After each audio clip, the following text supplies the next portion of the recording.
This is our second Leafing Through Greene County history. It was Jed Magee's original idea. And the idea originally was that everybody had to sit in a circle. And because of the bridal dresses, we couldn't do the circle this time, which actually worked out well because we have a few more people that we could fit in. So we have 31 people who are going to be here today, and we were planning to only have a limit on 25. I need to announce that for the museum that Roger Eggerter, for those of you who don't know, has left the Historical Society. July 31st was his last day. He still is doing some things, but he basically is gone. The new co-directors are Dianne and Mike Piepel, and we are really happy to have them. They're very involved with the museum already, so it's a good transition, and they're working hard already. Thank you. Thank you. Thank you. I need to announce one more event. We have calendars there that you can pick up, and they may be gone, but there should be calendars over there that you can pick up that list our upcoming events, and we have one more event that we have added.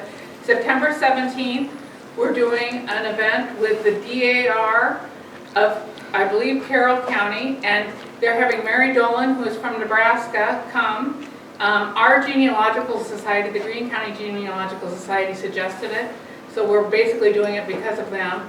But we're going to have this event on the Boston Tea Party. So that's on a Sunday, September 17th. It's the day after Art in the Garden, so it should be a busy weekend, and I hope you make it. I am going to warn you that during the event, each of the speakers is allowed 15 minutes to speak. And at the end of that time, so if you hear the little bell, that means they're going to be winding it up. I told them they don't have to stop instantly, but they have to wind it up. Our speakers are Jed Magee, who's going to be first, then Carol Schultz, and then we're going to finish with Dianne Piepel and Mikki Schwartzkopf.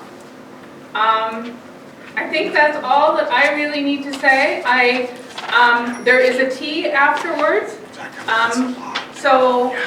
And here comes our last person. So she's timed it exactly right. There's one more person who's supposedly coming for the talk, and she's not here, but our last person is here. There is a tea afterwards, and I will come down and explain to you what to do about the tea. So we hope you can stay for the tea and eat and drink an example of full English tea, well, green tea. So I'm warning you, Adrian, I'm warning you, when you hear this bell, that means the speaker is about ready to quit. So during the talk, I'm going to come on and go like this, so you know. Okay, I'm sorry. No, that's fine. I can't take all the credit for this because Mike Piepel was also one of the instigators. We were sitting around one afternoon here looking at artifacts and mostly books and articles, and we said, you know, wouldn't this be fun? Because we got into a real conversation, about 2 hours worth, about things in the museum. So we decided, wouldn't that be fun to have a roundtable discussion with people that talk about things in our museum and in our community? So that's how it all started. I'm glad to hear Margaret say she's going to ring the bell, but she'll let me finish at least my thought. If you know Margaret, I thought I might have to stop in mid-sentence. I also want to say before we go further that there's a temporary display over here about photography right behind Margaret. For example, that big box camera that she's standing next to is from 1885, donated to the museum by A.J. Finn. I think probably used by Mick Finn also. That's a real rare thing. I brought it out here because it's in the back room.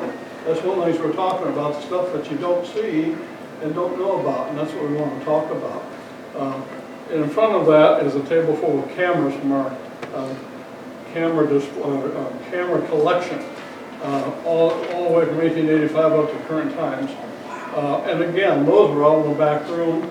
We don't have room for everything, so things aren't displayed all the time. So take a look at those. There might be some more to add to it. I have to say, my part of this is going to be short. Margaret, you can start the timer. But welcome to all of you. This is our second event. And again, we all started because of things that were out of sight that people don't know if people see.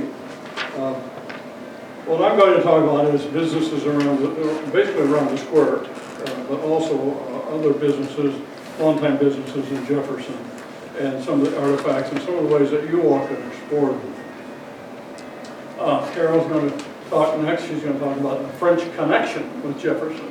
That's what I'm going to say, and she'll explain that, and it's very fascinating also. She came up with some information. Then, of course, the icing on the cake is going to be Mikki and Dianne, all these beautiful wedding dresses and other dresses. They've been working months on restoring them. And again, I would point out to you, they've been in the back room in boxes. So again, things that you won't normally see here, and that's the purpose of this meeting and event, so that you can hear about those. And I know it's going to be fascinating.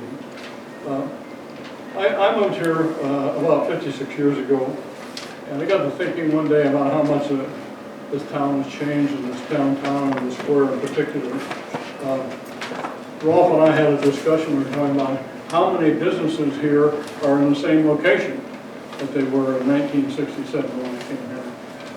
Just downtown, the only one I could think of was Home State Bank, is in the same location. I don't think anything else downtown is in the same location. Rolfe pointed out there are other businesses in town, Tri-County, some New Jersey, a phone company, places like that are still in the same location. But think about that change in say, 56, 57 years. Things I remember when I came here, especially, and I'm going to give you a little quiz in a minute. I think about Penny's, Crowley's store, three shoe stores as I recall, several clothing stores, Rexall Drug, Woodruff's, Ryerson's, Anthony's, Beneseth's, Coast to Coast, Durham's, of course Durham's clothing store, as well as Durham and Blocker, Shoppy's Cafe, Ballard's, Saba's, Dick and Jim's, Ward's, Sears, Tucker's Pharmacy. And they also all live on in different things that we have that you can peruse and look at through various things that we have in the museum. We have old phone books from 1950s and 60s. We have yearbooks from school. They had ads. Not all of them had ads, but some had ads from different businesses. Also, county atlases had ads, and those are things you can look for. We have two great books that Dianne and Mikki pointed out to me. This is called Our Town, Then and Now. Great book of photographs, maps of businesses in the town square. Also, Rick Morane's book about the past of Greene County, another resource. Just to interject something, I thought I'd show you this. It's interesting. This is from phone book, Greene County, or County Directory, 1971. But I want you to look at this ad. If you can't see it, it's a nursing home, Jefferson Manor, $8.50 a day. In 1971, that's not that long ago. Let's see, I think it's probably 100 times more than that now. Per day. I'll pass that around, you can take a look at it.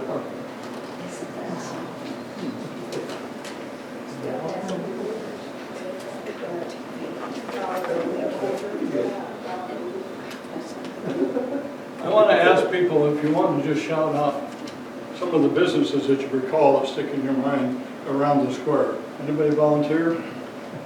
Things that You come to didn't mention mind? the creamery, but it's not on the square. The creamery. Creamery? I'm going to talk about that. We sold milk to them. Creamery, Jefferson Creamery? On time. Bon Time. You know, I got to looking through these books. It was in like 3 or 4 different locations. Originally, it was on the west or the north side of the square. Yeah. And it moved different places. Right? Bon Time. Okay. Moda Day. Well, maybe Moda Day is the one I'm thinking. Yeah, Moda Day is switched to another location. Louis. And when I came here, it was closed. But here I moved in 67. Louis Candy Kitchen, right? It was sitting there with all the tables and chairs and stuff still in it, but it was closed. So I never got to experience that. But I've heard many stories about Louis Candy Kitchen. B&E wasn't on the square, but it was south. B&E. B&E, What the same? Burton, no. Burton. Ice cream. Burton. ice cream, Down the Harem. Yeah. and who else Zimmer's ran? paint, Pardon me? Zimmer's paint. Zimmer's Paint.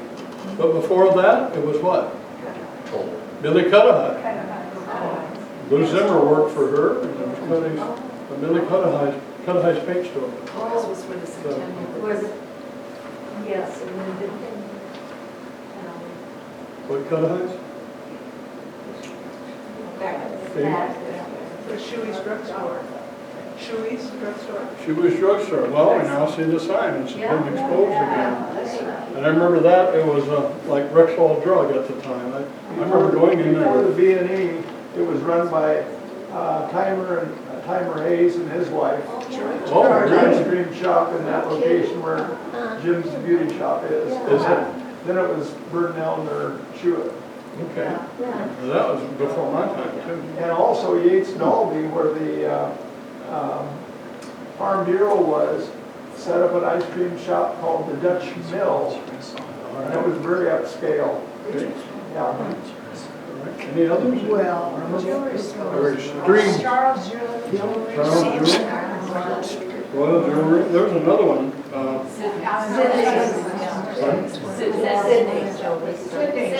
Sydney.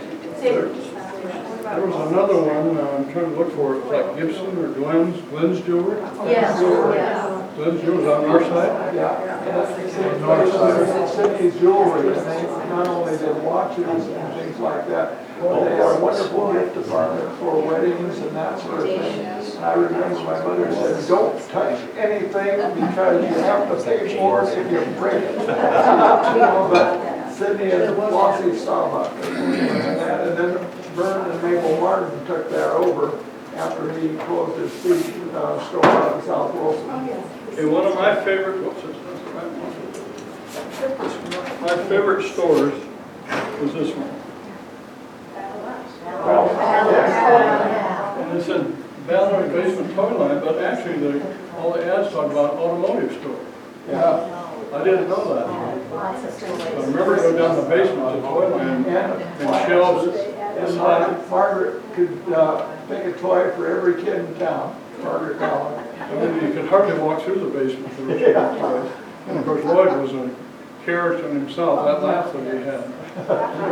Anyway, I don't know what year this ad was, but a big wheel was $13. Pool table, air hockey table was $28. So that's one of those places we have here. Gambles. Gamble's. Let me change direction a little bit. I want to read you some names that I took from this list. By the way, Rolfe Blaess sent me a list of businesses and the addresses. He identified every address around the square, as well as he grouped them by grocery store, cafe, bar. It's 16 pages long. And if we don't have it here in the museum, we're going to get it. There's a list in one of these books I'm going to show you. It isn't nearly as long as Rolfe's list. And I think you did that all from memory? Yes. There's a walking history book, a walking museum right there. But I'm going to read off some names for you to see if you remember these. Of course, Woodruff, Louis, Last Shoe, Potter Drug. Okay. Home State Bank was on the square. That vault is still there. Ben Franklin, Places, Hutchinson Prior to Insurance. that, it was Gately's. Prior to that, it was Charles and Ida Mae Gately ran You wouldn't know that. store. The Admiral Store. Yeah. Here's another one that to me is this interesting, and it was here when I moved here. I was only in there once or twice. Lefty's Cigar Store. Okay, tell me where that was. Over near the theater. Well, was it? Yeah, and later they moved to about 100 North Wilson where it's Centennial. It was in the Centennial Building when I remember. That Right was on also the Admiral store. cigars and what else did he have? All magazines and. Magazine, yeah. Okay. Oppenheimer's. What was that? Clothing store. Holy, so who did the company come? Actually, first it was Julius Oppenheimer, and later was Lauren. Chester. He was working for Chester. Durham. In Durham. But it was, Shop is Cafe, of course. I'm sorry, go ahead. well, Chester was Julius's son, Right. and that's who my dad, Lauren Durham, went to work for in high school. And didn't Chester, Julius ran the store, but Chester graduated high school here, didn't he? Yes, Got married to Hazel, yes. and, She was How about Patterson Clothes? yeah, Do you remember that? Where was that? that was where the current flower shop is, on the north side of the square. Okay, Olson It was Clothes. Bush's Clothing first, and then it was Patterson's, and then it was, who else? Okay. Adams 5 and 10. Olson's. Olson's. I remember that. Adams 5 and 10. It's in the Wasn't there book. Tolls? Tolls? Yeah, paint store. Paint store. Bonton, we talked about Bonton, but we had Larson's Clothing Store. Anthony's was still here and was open when I came. Is that the one that Tim managed? Tim Mormon? Anthony's? I should have to ask this.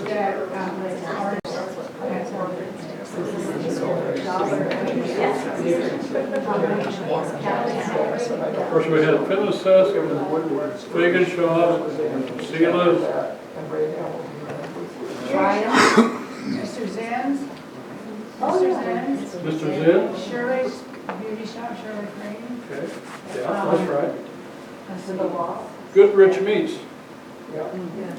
Square Deal Grocery, also known as, and that would be on the, right next to what is now the radio station this way.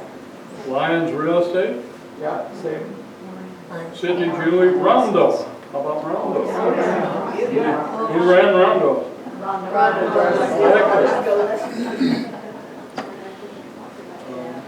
Gilmore Cafe. Who ran that? Mary Mary Jane. Jane. And what did she do after that? Mary Jane. Mary Jane. Years and years. That was Stinwell's. There's also a lime drug. Rita's Beauty Shop. There's a photograph of one of these books, and I'd seen it before. Is it on the north side of the- Crowley Cafe. Even Rolfe didn't know about that, did you? Well, there's a picture in one of these books. It's on the south side of the square. Anybody remember Crowley Cafe? Yeah. Of course, you all remember Crowley 5 and Dianne, right? Yes. I'm going to switch, guys. See Margaret looking at her phone. How much time's left? 2 minutes. 2 minutes. Okay. I have a lot more to show you. These books are the ones that I've talked about that list property by location. There's even maps of the stores. Lots of photographs in here. I'll pass this around also. I was going to talk about the Centennial Building. It had Hutchinson Insurance, it had the Admiral Store, it had Moto Day, Toll Paint, Lefty Cigar Store, and Printer's Box, all before a T-Room. And it was a bank, it was built as a bank, and they lowered it one whole story, which I think is incredible in the 1900s. How would you lower a great big building like that? 1920, they had Jackson. Wow. Anybody know what these are? Milk I know they're milk bottles. Where are they from? Jefferson Creamery. And the Bruners ran it. Cornell ran it at one point. There was somebody here that was a relative of, tell me, Margaret? Father Bruner. Father Bruner. Pardon? Chuck Holden? Chuck Holden? Yeah. Yeah, he gave a program here and we hope Well, to have him somebody again. was here one day visiting and said he collects these. Oh, So I have a story to tell you about these. It was a great story. Holden. He's related to Mary Jane. yeah. And he still talks to Father Bill Bruner every once in a while. But he said, I'm looking for these, I collect these. And he said, they're really hard to find, and try to buy them to give to my family members. And he said, I'll tell you why they're hard to find. Because he talked to Bill and probably some of the other Bruners. They switched from milk bottles to plastic cartons. So the deal was, Mike Bruner said, bring in your milk bottles, I'll give you a nickel for every milk bottle. We're going to switch to plastic. After a while, he paid for so many of these He said, You might I wait till never they gave out that many bottles. But they were taking them to the dump. Found out people were going to the dump and retrieving them for a nickel apiece. So you know what he did? You boys go down to the dump and break all those bottles you can find. That's why there's none of these, hardly any of these left. Fascinating story. He wasn't going to pay out any more nickels. He's already been hoodwinked somewhat. Anyway, there's a lot more information up here if you want to look at any of these books. Feel free to take a look at them. Especially this one. This one has lots of photographs of the old business and the Centennial. A lot of pictures of the Centennial, including one with the elephants going in front. Okay, thank you. Thank you. Okay.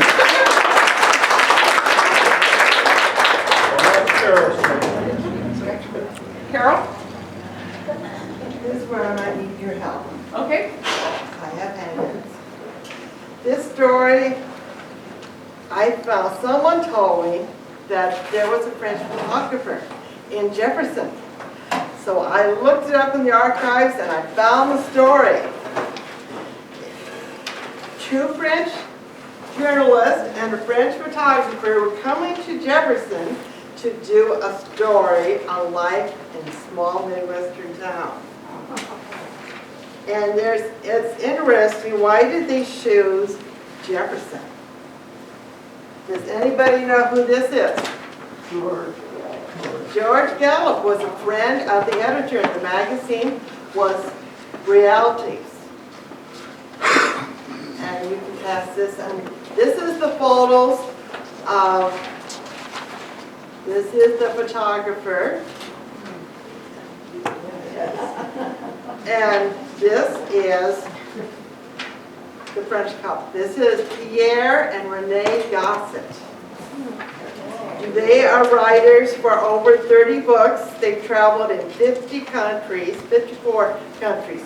This all took place in 1953 is when they came to visit.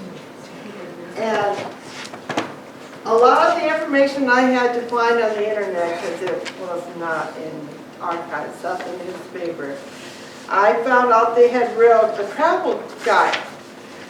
And I didn't know where to find it, because, so anyway, I was on Facebook and this French journalist said, show the photos from these books. And I thought, that are the books that are probably in there. So I contacted the New York City Library. I thought if any library would have that book, they would. So they sent me the chapter of Jefferson. And it took 2 years, and I finally found someone to translate it with the help of Google. And so I have that chapter. And then I ordered the book. It's in French, and it's in France. And so Rick Moraine, he can read French. So I gave him the book, and he says, it's pretty interesting, but you got the wrong book. So I ordered the other book.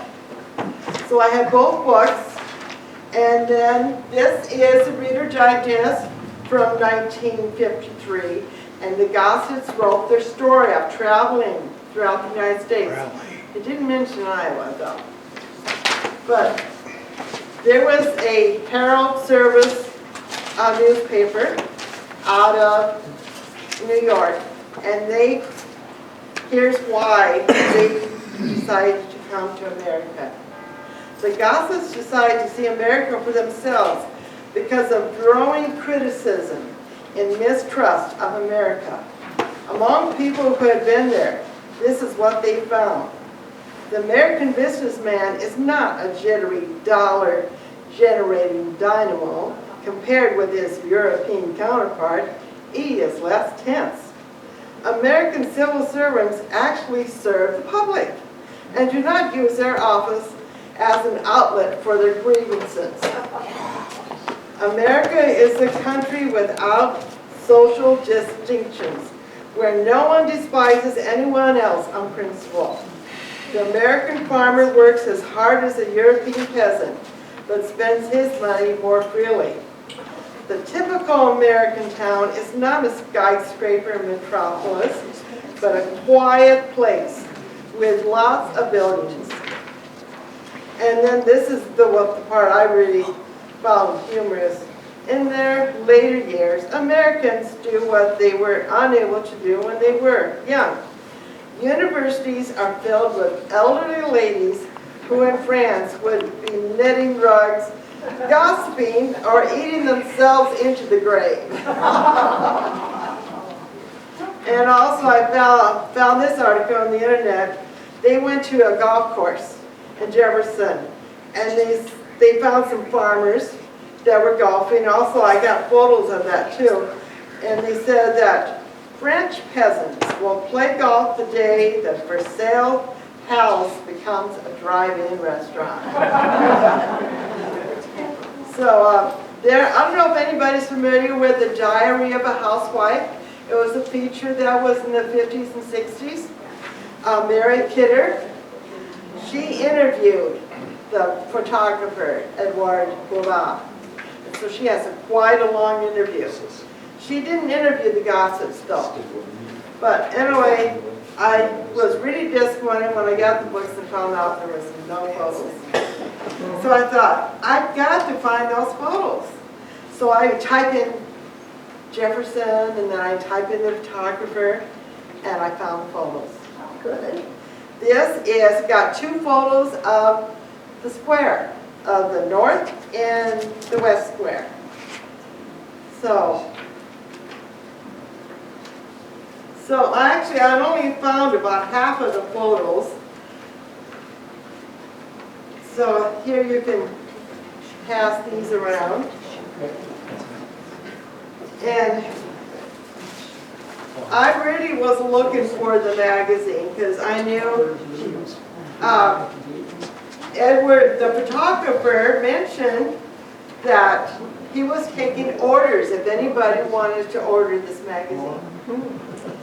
So I have a friend in Italy that does research, and she's an opera singer too.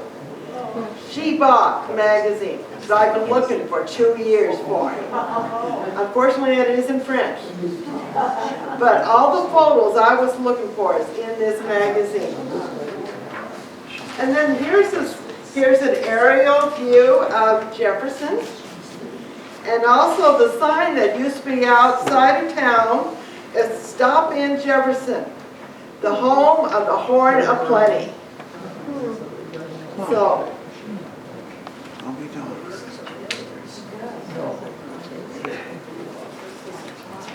and so, also I bought one more book. This book is in English. And this tells about, they decided to go to travel the coast of Africa with their kids. And of course they felt bad because they had spent so long away from their kids because of all their travels that they decided to buy this book and travel. And this book is in English. And it really is a fascinating story. I wish I had more time to tell just about the photographer and the journalist because they have such a fascinating story. And unfortunately there is nothing really, no books written about them. And the Gossets were really well-known journalists. Traveled over 54 countries. And all their books are in English except for maybe 2 books. I mean, all of them are in French. So I will have everything that I found on display at the library in a couple weeks or a week.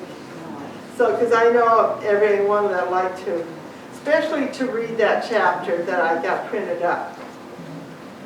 So I guess that is, if anybody has any questions. Were you going to put it on YouTube or a website? That is up to Mike. I have this friend that lives in Italy. She says, will it be on YouTube? And I said, well, they're working on it. And I'm hoping eventually they can put it on YouTube. So, and also this friend, she's also going to help me put it out on Facebook so the world can read this story. So, thank you. This has been quite a personal quest, I will just say, for Carol. She's been researching this for a couple of years. Yes. And talking to all of us about it, and she's really found a lot. She started with knowing very little about this, and now you know quite a bit. Yes, and there's this movie, this Star Trek movie I was watching, and this captain, he was looking for something, he says, there's no such thing as unknown. It's just temporarily hidden. So I believe that was just temporarily hidden. So.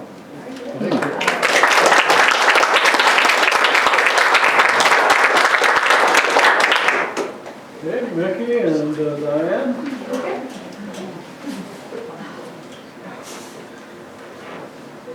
Okay, so we will try to get through all these gowns in our allotted time, and then we'll answer questions after we finish. So we're going to start with, this is the oldest piece we found. We were going through the boxes. And this is a nightgown that belonged to Annis McEwen. And she married Drury Anderson December 18, 1877. And they were married at the Groons Brothers house. Mr. J.F. Anderson, and his house still stands right behind the museum on the corner of Locust and Harrison at 207 East Harrison Street. This is a very simple, modest design, but yet it's characteristic of the time period. It's ankle length, has 22 buttonholes, hardly any buttons over there. I can't hear you, Dianne. Okay, I'll try to talk louder. It has 22 buttonholes. The yoke and the collar are hand embroidered, probably by Annis. Annis and Drury would settle on a farm west of town. They had 3 children, but she died in 1855 after giving birth to a son, not 1855, excuse me, 1885. And his name was Edouard, and he also did not survive. They are buried out to Pleasant Hill Cemetery. So Drury raised their daughters, Laura and Sadie, and then he moved into Jefferson in 1903. And I want you to notice here that we have a certificate of their marriage. It's actually right here in Greene County. And then notice this beautiful painting of Annis, and I assume it's probably done after she married. And both of these were donated by her great-granddaughter, Cheryl Stidwell Parker. Okay, now we move to our oldest wedding gown, and this is 1879. And this is the Ryan Garland wedding. So Mikki's going to help show you. Try to get out of the way. Careful. Okay. So Miss Mary M. Ryland of Fairfield and Mr. Charles Garland of Van Buren were married Wednesday evening, December 10th, 1879 at Kimball House in Macokota. Here's a picture of it. Well, this is a very elaborate gown. It's made of silk and satin, and it was actually traditional style of the time. It has its 2 pieces. There's a separate skirt, and it has a long train. And it's attached. Yes, it's attached. It's not bustled. But the outstanding part of this to me is this beautiful figured lace. It's on the whole length of the dress, the bodices. Well, they would arrive in Greene County in the early 1880s, and they settled on a farm near Scranton, where they raised 4 children. Charles died in 1914, and Mary died in 1922. The gown was donated by their grandson, Keith Lynn.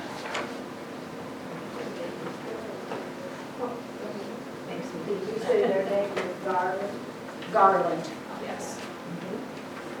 All right, move on to this one. This is 1901, and this is the Green Oil wedding. Yes. So they were married April 24th, 1901. Their evening wedding took place in the beautifully decorated parlor at the bride's home in Calhoun County. This is also a 2-piece gown. It's made with plain weaved linen, and has many features of the Victorian era, fashion era, of 1890 to 1905. It's a high neck collar, which is a separate piece. And the collar and the yoke and the waist are all silk brocade. And these two pieces have ruffles around here. And it has a fuller bodice to it, satin bows on there, and down, and then it has 4 pieces of ribbon going down the length of the skirt, and each one has a bow at the bottom, which kind of highlights the tiered hem. And you showed the stiff inner lining there. Yeah, and it's stiffer, there's stiffening on it, but there's also velvet along the bottom, velvet strip to get it weight, I assume. So, anyway, we started to try to keep this by time period, but we're not doing, we won't do a very good job of that. But they're very interesting to me. This is Sadie Blanchard's wedding dress. She married Clarence Westling on September 28th, 1905, in the parlor of her parents. And only relatives were present. The paper says she was known to be one of Grand Junction's most charming young women. And Clarence was a prosperous young farmer. And this was, since it was just a little bit later than these others, it has short sleeves that are double puff sleeves, which is kind of unusual and something newer. It also had a high lace collar. You can see it in the picture, but we don't have it anymore. It had a wide satin cummerbund circling her waist and shirred gathers from waist to hip and a full skirt. This is made of georgette, which is probably silk or possibly an early rayon. By this time, all of the bustles were gone, but the sleeves are all very large at this time. And in the photo, you can see that the dress puddles on the floor. So these aren't necessarily the length they were. They had to hold them up to go anywhere. So then I move on to the 1929. We have a flapper era.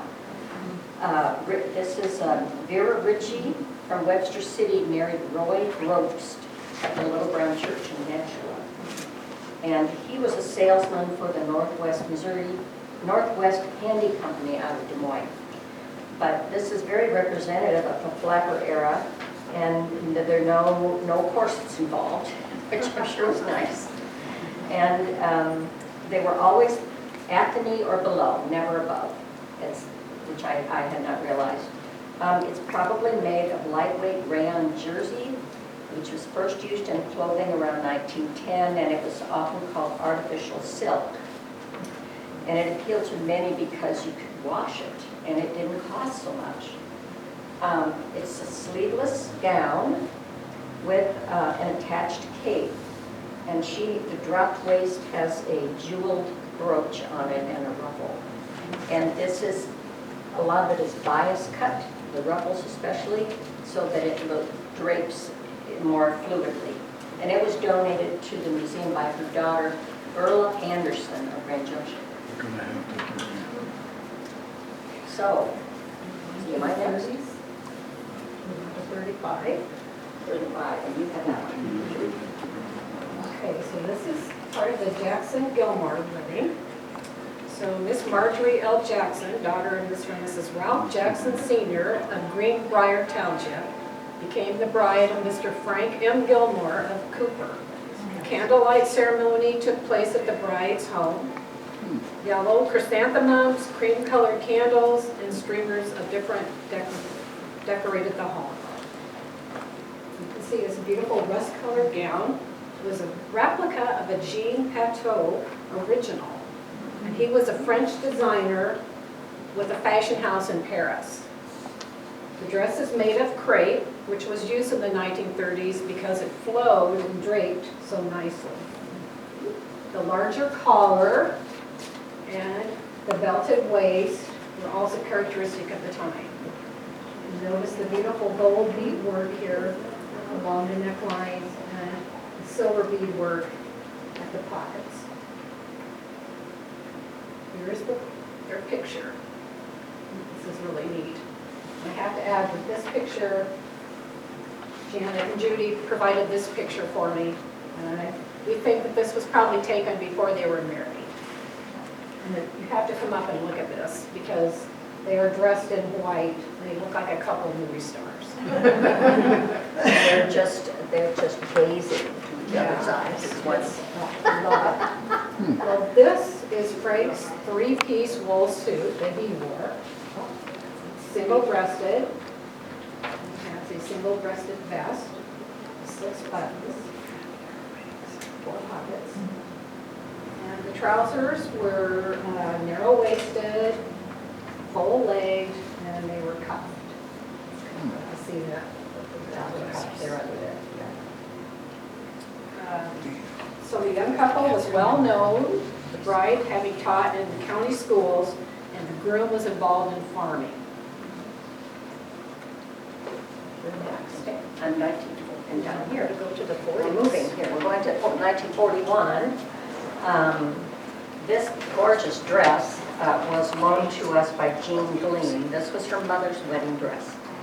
Helen Duff was married in 1941 to Clarence Greene, and he was the son of Samuel Greene of Yale, and he was adopted and from Minnesota and raised by them, and then they weren't married until they were both 27 years old, which was just unheard of.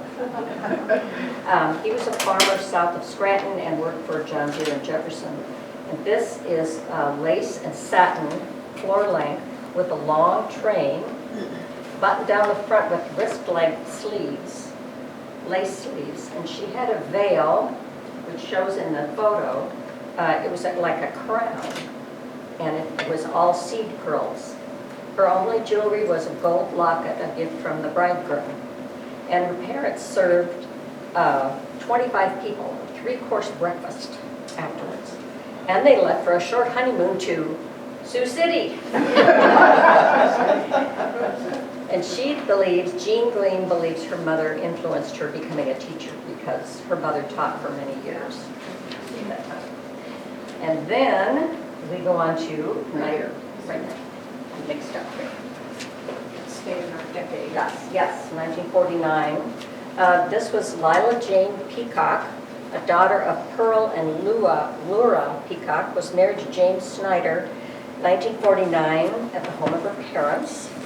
Her gown was white slipper satin, fashioned with a net yoke. This is netting overlaying the satin. And this ruffle is called a bertha. I had no idea, but it's called a bertha. Bertha, a ruffle circling the shoulders. And the net skirt is caught up at intervals at the hemline. And it features a large, a humongous satin bow at the back. And the veil, this is the only veil that we have on any of them. These were orange blossoms, pearl orange blossoms. She graduated from Sheridan High School, and they ended up farmed for many years near Sheridan. Did you have anything else before 1958? No.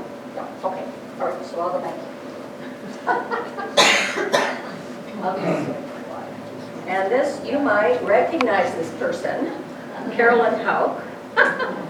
Carolyn Rigler was married to Gene Houck in the spring of 1958 at the tiny Danforth Chapel in Iowa City, right by the campus. It only holds, I think, 40 people or something. And she had just graduated from nursing school and was only 22. She said she was extremely thin because she had been working so hard in school, and Gene had just finished his junior year of dental school. Well, they decided to have a small wedding because they didn't have a lot of money, and so she bought this knee-length belted dress made of cream-colored dotted Swiss cotton fabric with a net underskirt and a portrait collar. But it was meant to be a bridesmaid's dress.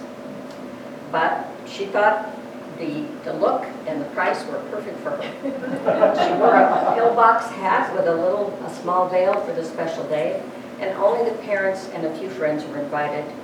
And there was no wedding write-up in the paper. The photos are just snapshots. And I enlarged this many times on my phone. I know, okay, who are those people in that little snapshot? But they used the money they would have spent to go to Niagara Falls, New York City, and to visit Carolyn's brother at a naval station in Connecticut. Carolyn, her maiden name was Riggler, and she grew up in Greenfield. And Gene was the oldest son of Vera Houck of Taylor County near Bedford, and they've been here forever. So.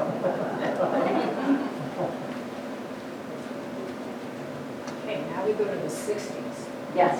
1969, the Hutchison-Milligan wedding. On August 3rd, 1969, Ms. Catherine Marie Hutchison became the bride of Mr. John Robert Milligan. The double ring ceremony took place at 7:30 in the evening at Trinity Lutheran Church in Jefferson. Kathy's polished linen formal length gown was trimmed with Venice lace applique. It shows the modern style of the 60s here. With the princess seams and all. Right, with this A-line skirt. It features a bateau neckline, which is just a wider neckline. It has bishop sleeves. These are really beautiful, beautiful. You see the applique in there. She wore a tiara of Venice lace and organdy petals. Lace, and these are called petals, which held her shoulder-length veil of silk illusion. Her bridal bouquet was a combination of cymbidium orchids and pink sweetheart roses. After the ceremony, a reception was held in the church fellowship hall. I also want to say that she had this train that was detachable. And you can see it here in the picture. This is their story that was in the newspaper. It's so detachable that it isn't here.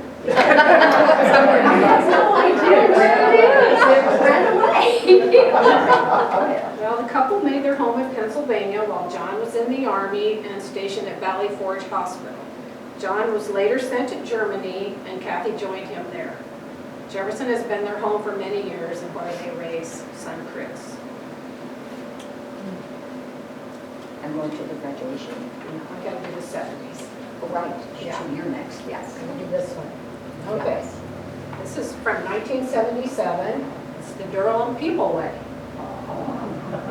So Dianne Durham, that's me, the daughter of Mr. and Mrs. E.R. Durham of Jefferson, and Michael Piepel, mine's back there, TV. He was son of Mr. and Mrs. John Piepel. United in holy matrimony, Saturday, December 10th, 1977. The double ring ceremony was held at 2:30 p.m. in Christ the King Church in Pueblo, Colorado. Well, I wore this long ivory gown. It's very simple style. It has lace yoke, pearl-colored buttons, lace trim around the yoke, at the waist, empire waist. It has a belt on the back. You can see that. And the sleeves also have the lace with the ribbon and the layers. I carried a bouquet of yellow sweetheart roses with white daisies. And then I wore a simple corsage in my hair. And that was baby's breath and more yellow sweetheart roses. And there's the pictures. Well, we lived in Colorado for a year, and then we moved to South Dakota. And then we returned to Jefferson, where we've been ever since, and we raised our daughters, Melanie and Katie. Okay. Well, we had a couple of dresses that we thought were just really nice, but they aren't wedding dresses, and we decided we'll just throw them up here anyway. This one is the 1920 graduation dress of Virginia Sellers, and she later married Morris Whitford. They got married in 1943, but this dress She graduated with the class of 1920 from Scranton. And this is a cut work dress, which you don't see very often now. But the embroidery, the actual fabric of the dress is cut out, and the embroidery holds it together and makes it especially elegant panels. And the sleeves are a much finer lace. What's underneath? That is a slip, which we didn't have anything that went underneath, and we thought there probably was something. So we borrowed a slip. We borrowed a slip that Hazel is very fancy also. You know, has some hand crocheting on it. Yeah, we did a lot of stuffing and the last one that I had was this is a 1934 prom dress, or it was called a banquet dress. And to me, it feels like yellow cotton voile, which is kind of a semi-sheer fabric. And it was worn by Nadine Cully at her prom in 1934. She graduated from Grand Junction with the class of 1935 and married Douglas Westling at the Methodist Parsonage in Grand Junction in 1935. But it's a beautiful color for one thing, we thought. Yellow slip. Yeah, it's got a matching slip underneath. And you can tell, so she's got, the actual dress is sleeveless with an off-the-shoulder look. And underneath that is a matching slip with regular narrow straps. And it's just trimmed with these tiny, tiny fabric flowers all the way around, which makes it very special. So, we did it. We did it. I think that's it. Do we have any time for questions? You have 8 minutes. Whoa. Anything? Yeah. So what do you think about halfway through, people were getting married in their homes and halfway through they get married in churches? Yeah, and now They get married in a barn. now they get married anywhere. Right, it's all very different. But yeah, and I don't know, I think it may have been the proliferation of bride magazines and so on, and you ended up having this big production with lots and lots of people and a banquet and a dance that didn't happen earlier. One thing I didn't mention about the early nightgown, there were several wedding night nightgowns that had been handmade. And I'm assuming they probably didn't wear them again, or they wouldn't have survived this long. No. But it was interesting to us just to see the changes over the decades in the styles. And we could not find a mannequin. We had old vintage mannequins. We couldn't find any that we could get the dresses onto. They were too big, and even though they're old mannequins. So, and We're all going to leave this display up. Till we close at the end of September. When we it'll be up for a while. yeah. But anyway, it was interesting to us, and I learned a lot. It was And fun. I thought later, we do have a corset in the back with the straps, and I thought I should have shown that. There's a reason they have 18-inch waists, And we have a couple that are bustled Yes, there are a couple that are bustled back there. next time. Yeah. We'll bring those Tell up. us your story about the forms. Well, the forms that we have, the dress forms. Yeah, they are mostly they're dress forms that would have been owned by a dressmaker. So they were adjustable according to whatever size the young woman Like what a was. milliner would have used. A milliner or someone who made We dresses. do have one of those on display. Yeah, there are a few of them, but when you look inside, it's just this amazing array of metal straps and rusted screws and things, and we couldn't get anything to really move very well to adjust the size. We worked on it. I did. For a while. We made them as small as we could. Yeah. Still. Yeah, but they were still too tight. We're still. Yeah. Gowns just wouldn't fit them. Figure up on Yeah, courthouse now. yeah, we have a few that are bustled, or they maybe just only the skirt is left. And it was interesting, it's sort of like a pulley system, you know, how they could put the bustle up for when they wanted to dance or let it down to trail. Then they wouldn't have quite so much back here, I guess. I don't know. But some of those I don't think you could sit in very well. Partly because you couldn't bend, you know, it's all boning everywhere. Quite long. But Anything else?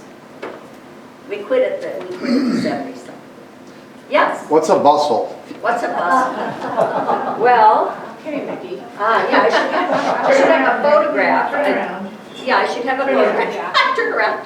And there was kind of strange, I wouldn't even call it hourglass figures that the women had, that they made them into that shape.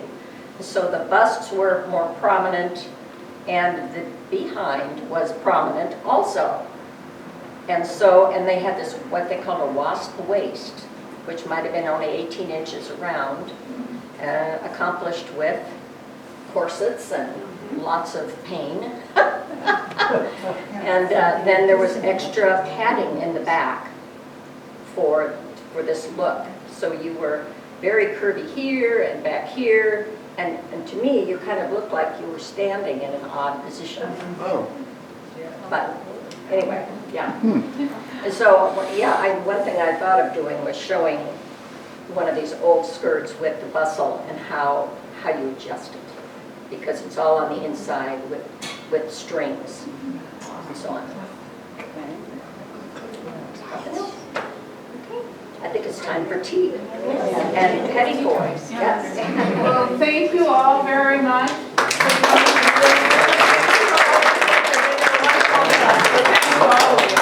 You did a wonderful job, Carol, so thank you. We are going to have tea now, and so if you're interested in staying for tea, there are places, and what you need to do is go to a table, pick your place, get your plate, and take it back to the buffet area, and we have tea sandwiches and scones and clotted cream and petit fours and little tarts there, so you can have something to eat. We have some tea, and there's milk on the table, because if you know, in England you do not drink cream with your tea, you drink milk. So there's a little pitcher of milk, and we're putting the teapots on the table, so you can just pour your own tea on the at your table, and we'll hope you stay and sit down and have some tea. There's a bottle of gin on one of the tables. Which table? I am a stockholder in High Clear Castle Gin, and I will never get any money from it. I just thought, oh, that would be fun. So I own one share. Where did it come from? It's from High Clear Castle. It's the castle that Downton Abbey is. And so I went there on a tour, and I visited it, and I got to meet the Countess, which was really nice. I got to meet the Countess of Carnarvon, and it was a wonderful experience. And some years later, I seemed to think that it was necessary for me to invest in the gin. And you'll notice the gin is gone. And I was afraid, I said to Abby, I can't bring a gin bottle to the museum. And she said, well, no, it's High Clear Castle. So anyway, we'll hope you stay for tea. And please feel free to come up and talk to our panelists. Jed, I'm not sure where you're going. You need to talk to anyone who wants to talk to you about your talk.